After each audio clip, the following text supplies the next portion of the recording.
Blog Talk Radio.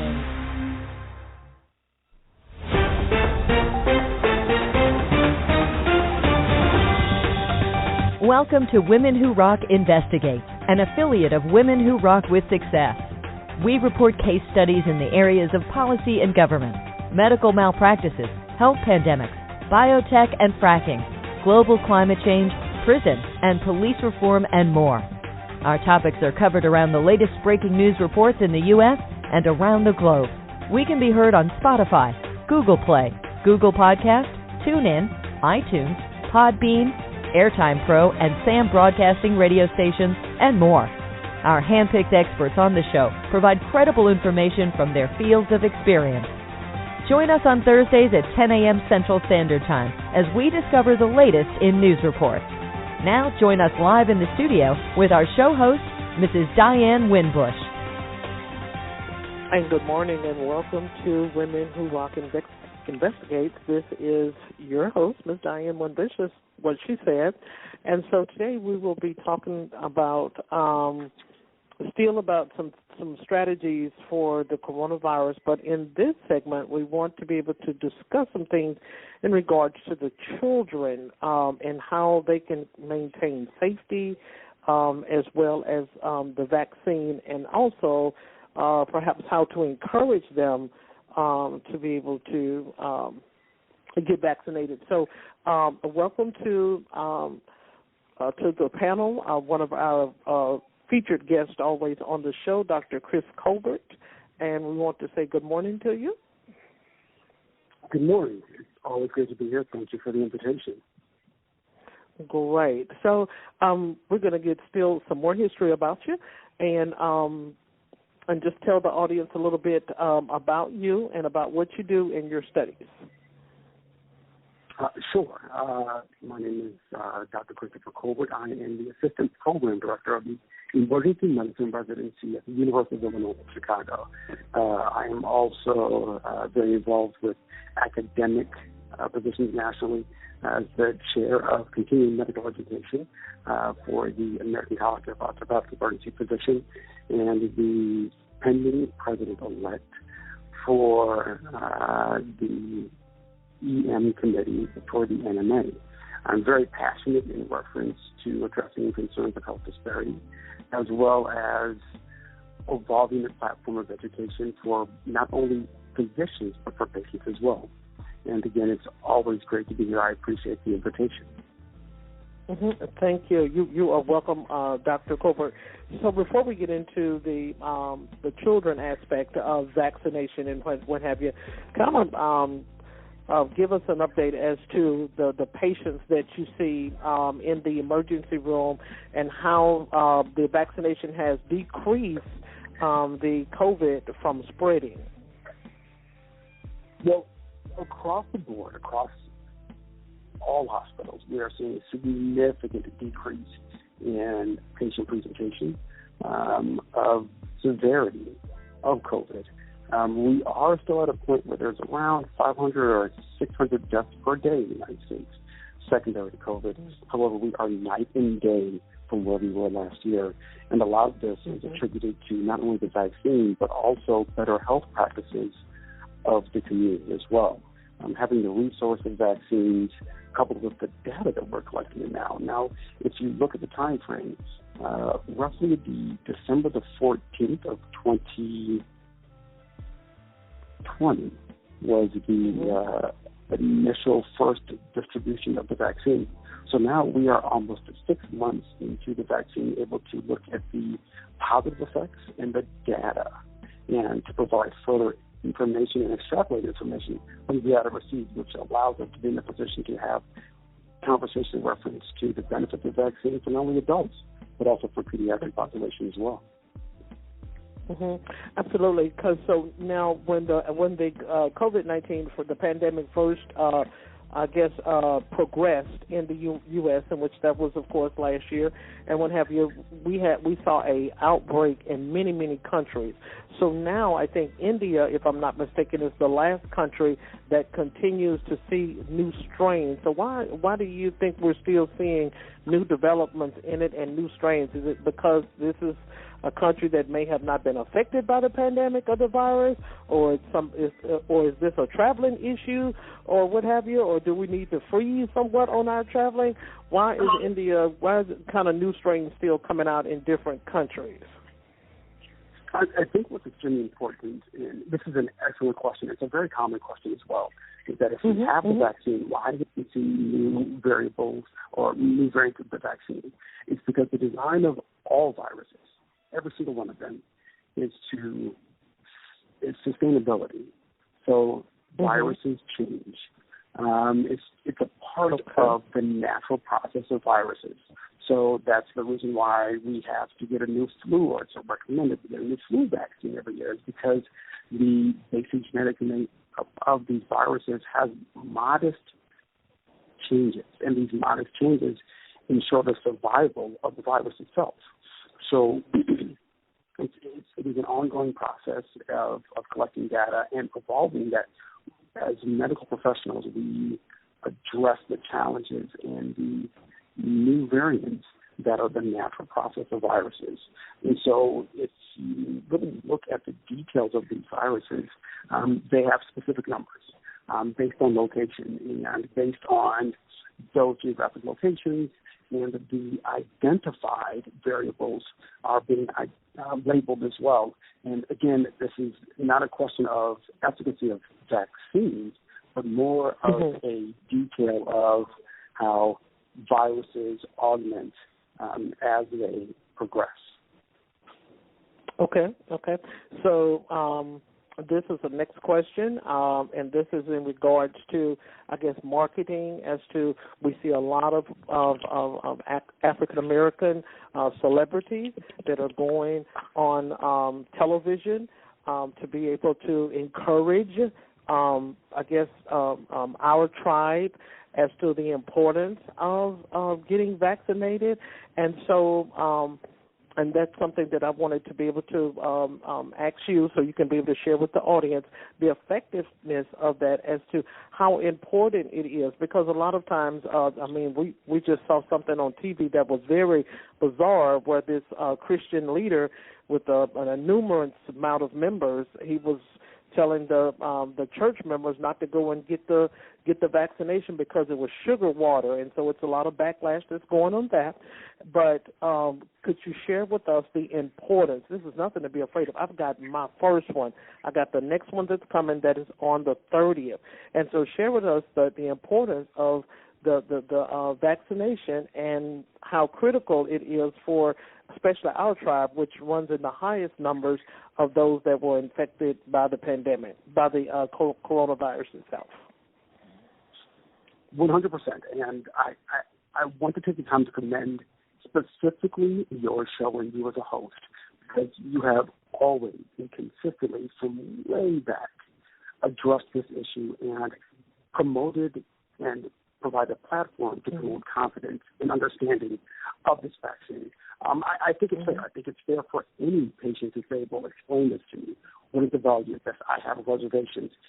You're supposed to do that. Let's talk about numbers. Statistically, that the highest numbers of deaths, without question, are of the black and brown population. It's just a matter of numbers. You can look at any city, any state, and look at those numbers, and it's almost double the number of other populations. There is a historical context that you have to acknowledge in reference to medicine and medical management, specifically for these patient populations. But that being said, this vaccine works. Not receiving the vaccine does not put you in a better place of health to address these comorbidities. To address this virus. It was by design that physicians and healthcare workers were the first to receive the vaccine, to assist in promoting and a show of the benefit of this vaccine. And it's my hope that through times from January and February and March, you can look at the outcome of the individuals being admitted to the hospital, those being advanced to the ICU. I don't see that number as high as it was before, and it is because we are getting the vaccine. Mm-hmm. The vaccine works, right.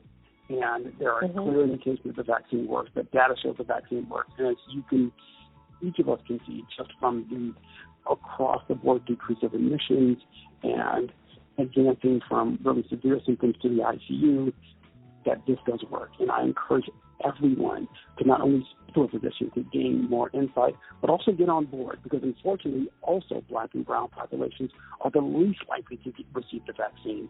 And we're at a place now where 80% of adult population have access to the vaccine. So again, if there is hesitation, that is totally understandable. Speak to a physician, look at different resources, and identify ways in which you can receive insight on resources for the vaccine.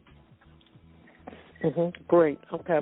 So now this next question, we're going to get into the effects of the children. I just want to kind of it's kind of been a while since we have conversated on the podcast, and so I want to kind of bring up to date, bring the audience up to date on some things, because sometimes individuals are totally not aware of this new terminology of what is being spoken on the news. They are concerned, and I know different states have different types of strategies and algorithms as to how they put their information out there. One state that I am very, very concerned about, and this is the state of Mississippi. They are very low in everything, and of course it's the poorest state in the United States, and it has the highest rate of just about everything when it comes to poverty, when it comes to child abuse, just whatever the topic is, they're at the bottom. And so it's kind of sad that a lot of information is not getting to them because of the literacy that they are not aware of. They don't understand. They can't comprehend. So I'm going to just share a little story with you real quick and to help you to be able to understand. That's the reason why I brought up this particular subject. And so in regards to the individual's literacy, it was a church that had to go there in the state, in this particular location or demographic, where the people was not even aware of what a Social Security card was. So the literacy is very kind of low in some, in very many parts of this state, of the state of Mississippi. So we want to kind of back up a little bit, and we want to define the word variant as to what that means, and so they can be able to, the listeners' audience can be able to understand that, and then what new strains mean, so they can be able to understand and be able to follow a little path by that. Because, like I said, I'm kind of really, really concerned. There's a lot of blockage there in that state when new developments try to come in. Sometimes the legislation in that state will block certain things from the people and the citizens, law-abiding citizens. So I want to try to, I'm of course going to take this podcast and try to shoot it to some individuals, attorneys, and things like that in that state, where I can be able to help the individuals to be able to understand more about this coronavirus and the importance of it. So if you would define with us the terminology of variant and the terminology of new strains. Absolutely. I can definitely do that. I think, again, you're an amazing host. I think there's something to be said in reference to definition and ensuring that your audience is on this, where everyone's on the same plane in conversation. And as a quick shout out as well, hello, Mississippi. For anyone who's in Mississippi, I have family from Shaw, Mississippi, and there are ongoing challenges just in all states for those individuals that are at the different end of the spectrum in reference to resources, in reference to education and or finances. And so this goes to everyone that is in need of some additional insight. A variant or a variable means that you have a structure that has one or two things that look different from the original. And so when something is a variant strain, that means as opposed to 1, 2, 3, 4, 5, it says 1, 2, 3, 4, 4. Now, something that subtle may have a huge ripple effect on the efficacy of medication, which is designed to affect as an example, a structure that looks 1, 2, 3, 4, 5. So something that small as 1, 2, 3, 4, 4 is defined as a variant strain, or something just mildly different that can have a significant effect. What is good about this? Well, that clearly data presents that there's a New England Journal of Medicine that just came out in May of 2021, and this was one of the research that provided evidence in reference to the new CDC guidelines for the mask, is that the vaccine has shown effectiveness on some of these variants. Not all, and again, we're still collecting data. This is an evolving process. However, it's clear that the vaccine still provides protection and enhances the immunity for some of the variables as well. And a lot of that is based on the cohorts or the study or the individuals within the study and where they were taken. As an example, for Pfizer and Moderna, and the patients that were used in the study to create the vaccine were on different continents, larger numbers of individuals. So you have individuals of different locations within a specific study on the same medication. So again, to promote more safety and to make the conversation, to enhance more transparency on medication and how medications work and how the data is collected, this speaks to the quality of medication, the data collected, and the collective minds that have gone in to ensuring that we are supporting the means of mitigating or lowering the effects of COVID-19. Okay, great. That is fair enough, and that was detailed, very explicit. And so, as I stated, not here to be condescending to anyone. It's just to the fact that here in the South, individuals I think Chicago is still the South too, is still struggling, with the pandemic, with the vaccination.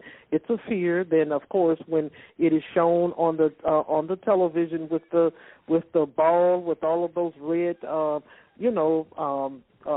little strawberry things that are sticking out of it and what have you, it frightens individuals. And so the podcast is here to be able to help people to come down, relax. It's not as bad as what it seems. Different physicians and pharmacies, I'll say, use different methods as to how, because they show it here in Memphis and around the areas on the news of this big long needle. Well, when I went and got my first vaccination about a couple of weeks ago, it was just one click, and that was it. It was over with. I'm like, you through already? He was through just that quick. And so different pharmacists use different algorithms. They don't want to frighten people, but the news, I feel that they should be able to come down just a little bit and use a different method so the people they will feel at ease. They have this long needle that's longer than the nose of Pinocchio and stuff, and just seeing them jab it into the people, the people become frightened, And so when I went, and it was at Walmart, this is not sugar water. This is not anything to play with. This Christian leader is under a big backlash for his comments and how he told the people, his own congregation, not to go. And it's sugar water. This is not sugar water. It will not affect you. It did not bother me. I was not sleepy. My head was not hurting. I didn't get a seizure like some other people. People are just making up all types of stories to be able to tell to kind of, detour from actually going in and getting the help. It doesn't make sense. And so before we go into the second segment, I just want the listeners and the audience to know that I have went and got the first one. I was a little cautious at first, too, but I know that this is not sugar water. So, which is very, very important. Go ahead. No, yes, 100%. This is very, very important. I also want to add that there's been never a time in history where after medication was administered for population that there's ever been this much monitoring We have real-time data for those individuals who have received the vaccine, that have kidney problems, that have received the vaccine, that are under the age of 16, that have received the vaccine, that have hypertension or diabetes, and they're older than 55. All of this data is being collected in real time now. There's so much follow-up. There's so much further discussion each week, and it's my hope that this adds confidence and provides transparency. Think of how often you turn on the news, open your phone, look on the internet, and there's something in reference to COVID and true factual data that's collected. That's why we are where we are in 2021, is because we have the data, because there are new articles that come out via New England Journal of Medicine, via the CDC. This is all data collected and reviewed information that we are distributing, which is why we are at a place now where we're going to discuss pediatric vaccinations as well. Absolutely. And I'm trying to get to that segment, Dr. Colbert. Dr. Colbert, I am trying to, but here's the next question before we go to that actual segment. And I'm trying to get to it, but as questions continue to come up, and so this would be the next question. So what have you seen in regards to, I think President Biden had made a state of address to to everyone in regards to, if you get the second installment of the vaccine, you don't have to wear a mask. Now, I have seen some individuals in our jurisdiction or demographics that they have gotten the full vaccine and they're still wearing the mask. So we would like for you to share with the audience the importance of, do you feel that there's a large number as to the effects of still wearing the mask or not wearing the mask, even after we have received the second vaccination? So again, what I tell everyone, what I tell my family members, what I recommend to patients is, from this point on, once you receive your vaccine, this is a question of how do you feel comfortable? What do you feel comfortable with? And my recommendation is, if you feel comfortable still wearing a mask, wear a mask. By definition, the CDC has guidelines that state that we no longer have to wear masks based on these conditions. But if for any reason, I've had patients say, well, how do I know that the person next to me is not wearing a mask? And the answer is we don't. To be quite honest with you, we don't. Just as you did not know that information 2 months ago or back in 2018, what type of vaccinations individuals had before we had this discussion of COVID.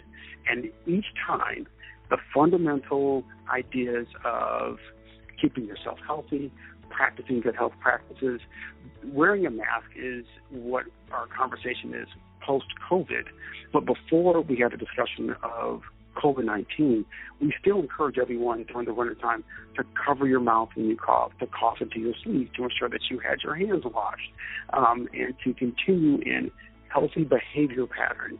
So again, continuing to wear a mask, if you so do choose, is a healthy individual behavior that if you feel comfortable doing that, that is my recommendation as well. Any healthy procedures, any healthy behavior, I endorse.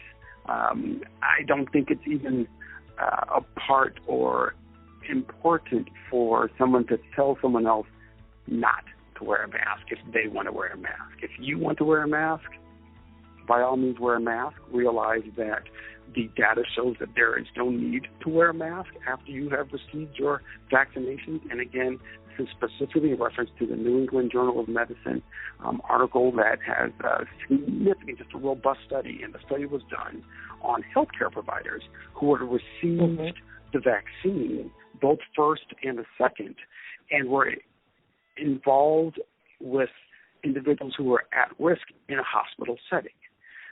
And that's where they collected that data. And that's a rich source of these individuals have received the vaccine and these individuals are at risk. What was the transference of that? It's a really great read. I'm not going to nerd out on the phone. However, The data clearly shows that if that is if that's what you would wish to do, you can do that. Do I wear a mask? Based on where I'm going, I will still wear a mask. But that is my personal choice to wear a mask. I have read the data, and I'm very familiar with the data. But at this point, if I'm and I wear a mask. The reason I wear a mask, if I'm going to go to a place where there's a significant amount of individuals, is because I know that I'm vaccinated, and I believe there are other people that are walking around that are not. And as a health advocate, I don't want to be the person that harbors a low viral load because I received the vaccine and possibly transfer to someone else. Again, that is a personal choice that I make, and I am a huge health advocate. You could say in the extreme if you wish, and that's fair. No judgment, but at that same time, ideally I want this to get behind us. I do. I want this to get behind us. And for us to get behind us, we have to be vigilant in the discussion, in honest transparency, and move forward. Absolutely. I think the Americans actually got it this time. I really do, simply because of the fact that the supply and demand level is still high, simply because of the fact you can continue to go into the department stores and you still do not find necessities like Lysol wipes, hand sanitizer, different things like that. Some of those things are still more of a demand at this point. So I think the Americans, or we all, are getting it, that it is very important to be safe. Put your hand over your mouth. These are simple, just like you and Dr. Sears, Barry Sears, had stated on another episode that we had discussed together about, it's important. It's important that we do these are small, basic things that we were taught at home. And so I guess when all of us come together, millions and millions of people, and we forget, and then we touch that door handle after we got through coughing or what have you, and then now someone else is, comes behind us and they're contaminated, and then the contamination just continues over and over and over. So I think that these discussions are continued. I think it's going to always be a hot topic throughout 2022, simply because of the fact that some organizations, businesses, and churches have not gone back to full capacity, even though the CDC has given them clearance. Some people are still cautious. So I think that this is going to still be a hot-button topic even the year of 2022. And so that's the reason why we have experts such as yourself and others to be able to come on the show and be able to continue to help us through the latest developments that you have experienced. So now, on to the second segment. And so we want to talk about vaccination, COVID-19, and also pediatrics and the effects and the importance of the vaccine for children. Now, with an adult is not going to cry when they get a shot. But what have you seen as, in your field as how the children are taking the vaccine and how they're reacting to it? To be truth be told, it's pretty much universal across the board. If you offer and I always say the SHOT to anyone between the age of 12 and 15, all children react the same to shots, period. It doesn't make a difference what type of shot it is. But what I have noticed, and which is very rewarding, is that because right now it's still very early, so when you have patients that come to the emergency or come to their resources, any resource, to receive the vaccine, and they're in that age group between 12 and above for the Pfizer vaccine, they're there because the parents are very supportive and that the family's supportive. And so it's a different dynamic as opposed to a child coming because this is a school immunization that they have to take and it's just part of it. Families have to make a decision. They have to talk to one another. Is this what we want to do? What's the benefit for our child, and where do we see our child going in the future in the school? So those parents that are bringing their children to receive the vaccination, there's already significant discussion, and it's just a refreshing place to administer the vaccine, and this is a huge benefit of public health. Just to add a little bit of insight as well, we're speaking of the Pfizer vaccine. So the Pfizer vaccine has been approved by the CDC to provide the vaccine for those individuals 12 and above. It's not yet official for the Moderna nor for Johnson & Johnson.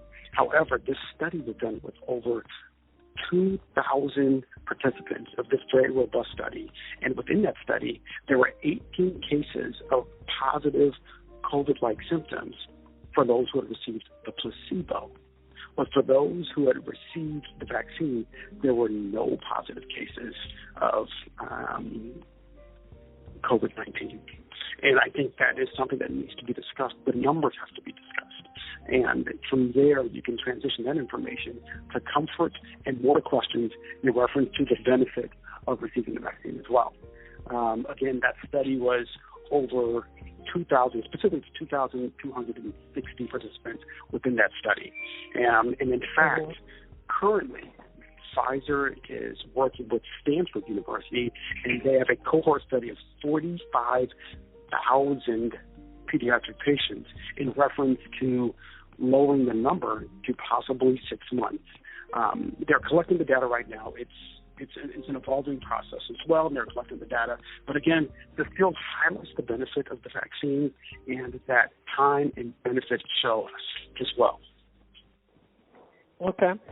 So do you see, with the pediatric side, do you see more of an incentive being offered to the parent and the child? Or, I mean, you know what I'm trying to say. You know, a lot of times when we went to the doctor when we were children, the doctor, in order for him to give us a shot or give us a pill or whatever that we had to take, there was a blow pop, there was balloons, chocolate cake, whatever he had to offer us to be able to sit down so he can do his job and what have you. So, I mean, in order to compel the children to be able to, get the vaccine, I know it falls on the parent. I know that's the first individual, but so do you? It's just a little comical question. Do you see a lot of incentives there for the pediatric side?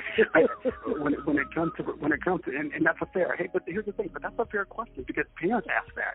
Hey, this is going to be a little bit of work. What are you doing to make my child as comfortable as possible? That is a very good question, an honest question. It is, and so. I can't speak to what's done in different places. I can only speak to what is done in the areas of Chicago and the immediate area.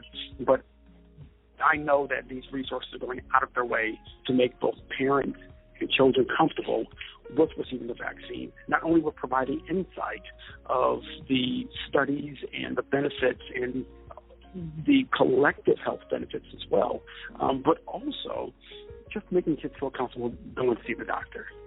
I mean, it's a process. It's a process for all children. No child wakes up and says, "Yay, I want to see the physician. I want to see a doctor." They'll say, "Yay, it's my birthday. Yay, it's Christmas." But never, not even my children, and both of their parents are physicians. They don't say that at all. So I totally get it. And with that being said, accommodations are made. There's tons and tons of efforts to ensure that this is a most conducive to good health decisions, and transparency for everyone. Okay. So individuals may or may not assume that since the school year is about to end in May here in this house, and some other states, of course, is going to be in the month of June. So I have seen a lot of classrooms where they have been, exercising safe distance and what have you. Now, what about when school is out? You know that we have a lot of camps. We have a lot of camping tours. We have a lot of sports tours with children. And so what would you offer as strategies that parents can be able to make sure that their children are safe? I mean, they want their children to be able to vent out. The parents want to vent out as well, during the summertime and what have you. But this is going to be a little more closer engagement. It's going to be a little bit closer engagement. camping is going to be different from school, sitting in the classroom. You know, they go in and wipe their desk down and what have you, and then they assemble the children one desk after each other or what have you and things like that. But when we're talking about camp and camping trips and what have you, this is going to be a little bit more closer engagement. So talk to us a little bit about that and what you would think would be the best way that an organization who offers these programs for children over the summer as to what they would need to do in their best interest to maintain safe and distance. Well, I can take my doctor hat off and put on my dad hat, and I coach as well. I do. If you're a parent, you're a parent all across the board. Because parents ask me, they'll say, hey, I want my child to participate. What are you doing to create an environment that the children can learn sports and remain safe? And you've got to answer these questions. And first of all, the precedent has already been set. From this point on, that will be a point of conversation and something that all coaches, camps, swim teams, you name it, that's got to be a point of conversation. You have to, because every parent is asking that. What are you doing to keep my child safe? I want my child to participate. What accommodations are made? And it depends on what the capacity is. If it's swimming, if it's going to camp, if it's soccer, if it's basketball, there's a different set of recommendations on, number one, the CDC website, but also, number two, it's based on, a lot of it is based on the sport as well. And my recommendation for any parent is to set your expectations and then ask the question, what do you look for? What will be nice for you? Because then you have there's more of a conversation to provide that coach, expectations to provide that coach, as opposed to just walking up and saying, well, what are you guys doing? Well, we're wiping out the balls before the kids play, and only specific children play with these balls, and we have a set of balls for these children as well, so there's very little X, Y, and Z, or you do have to wear a mask while you're running, or we do ensure that there's running time. It's important. And it's a point of conversation that needs to be thought of. And the best way to do this and to be advocates of health for everyone is to set your own expectations. Do the research to find out what is it that you want. How often are children in direct contact in different capacities? And how are things spread more often? How many of these children, if my child has vaccinations or not vaccinations, statistically, where does that put them? And what accommodations have you made for that as well? That's extremely important, because it's the same thing every school is doing as well. There's very little difference between addressing these concerns from schools and camps. And usually they align. Or at least the schools can give you a point of reference to where to start to set your expectations and to ask further questions to identify what that specific organization, camp, basketball team, soccer team, or swim team should be doing. Okay. So now this next question is on the pediatric side, and this next question is on the adult side. So because both of them are outdoors, so you're seeing a whole lot here in the South, a lot of tent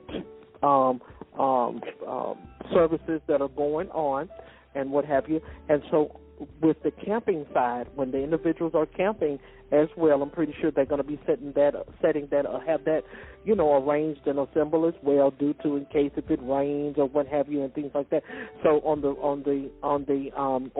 organizational side, the leaders are putting them outside. Is that more safer for people to be able to breathe whatever that they feel that is going in or out? I'm not for sure, because you see a lot of tent services is going back to the tent service. People are running out of the church and they're going up under the tent, putting the people up under the tent, putting the mask on. So does this make the breathing a little bit more better? So in case if anybody has a virus, it will dispense in the air. So yes, and in fact, in this context, I will do the last two questions, and I'm going to have to leave here shortly. But number one, going outside has always been, and the distance has always been great. So camping even beforehand, before we had these conversations, camping and being a part of camping was always a part of conversation, and the space does decrease the closeness of individuals. Sometimes you have to run over a tent because of the rain, but then you're back with that space again. And if accommodations are made where individuals have to be close, again, that is something that is recommended. And there's something to be said in reference to us returning back to our usual activity, but cognizant of the virus. There's a balance between the both. We just have a conversation and identify those areas to address most of the individuals. Okay, great. So sorry that you have to go because this conversation was really getting deep and I was really enjoying it. So however, though, we're still going to have you back, Dr. Colbert. That's not a problem. So what we like to do, though, we would love for you to be able to share with the audience of how they can be able to follow you. And, of course, on your Instagram page, there is a network that you continue to connect with CBS and what have you. But any social media platforms that you would like to share, we would like for you to do that. And if there are anything that any research that you're working on that you would like to be able to share, classes that you may be having and what have you and things, I think that will be eventually a strong point for you, what have you. That's just me saying that, as to be able to start having some classes and things. I'm pretty sure you'll have a full class on that one with all the resources that you have to use. So you can be able to do that at this time. Again, you are an amazing host. There's something that needs to be said in reference to you offering this platform because you're able to reach more people than I am. This is excellent. And I commend you on just not only your delivery of information, but ensuring that your audience receives the information and quality information receives data. This is priceless what you do. So, number one, thank you for that, and thank you for the invitation. I will always come back, number one. Number two, on Twitter, it's Dr. Chris ER. Instagram is Dr. Chris.ER. Again, my Instagram is drchris.er, where you can I can offer some insight on medicine. You can appreciate different topics of medicine I discuss, and take a look at Chicago and see how Chicago medicine works and residencies. I am an open book and a huge advocate of education and transparency and empowering patients so they can make informed decisions as well. I have a couple of national lectures coming up here in the immediate future, one at the Rebellion, and they're very specific emergency medicine conferences. And again, these are just used, again, to push the envelope and the conversation on evolving medicine. Everyone, please stay safe. And I'm always here if there's any further questions. And take a look at the Twitter and Instagram site. And everyone stay safe. Use good practices and do the research. It's honestly just a Google search and conversation with your physician. Okay, great. So we're not through because I have not even got into the second segment as the way I wanted to. So we're going to be having you back on the show real soon when your schedule permits. So thank you always, Dr. Colber, for being our guest. So you be safe as well. Thank you so much. You have a wonderful day. You too.